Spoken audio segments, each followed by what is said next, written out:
সবাই দেখছে যে রাজা উলঙ্গ, তবুও সবাই হাততালি দিচ্ছে।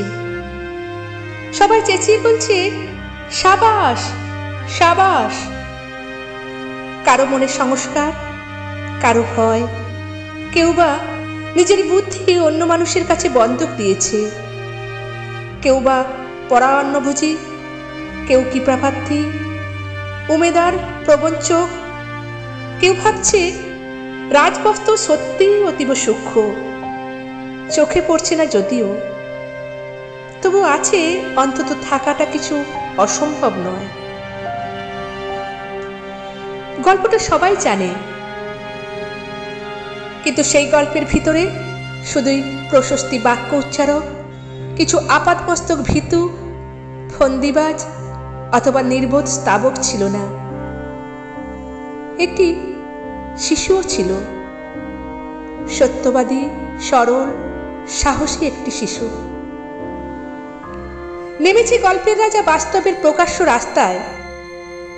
আবার হাততালি উঠেছে মুহুর্মুহ, জমে উঠেছে স্তাবকবৃন্দের ভিড়। কিন্তু সেই শিশুটিকে আমি ভিড়ের ভিতরে আজ কোথাও দেখছি না। শিশুটি কোথায় গেল? শিশুটি কোথায় গেল? কেউ কি কোথাও তাকে কোনো পাহাড়ের গোপন গুহায় লুকিয়ে রেখেছে? নাকি সে পাথর, ঘাস, মাটি নিয়ে খেলতে খেলতে ঘুমিয়ে পড়েছে কোনো দূর নির্জন নদীর ধারে, কিংবা কোনো প্রান্তরের গাছের ছায়ায়? যাও, তাকে যেমন করেই হোক খুঁজে আনো। সে এসে একবার ওই উলঙ্গ রাজার সামনে নির্ভয়ে দাঁড়া।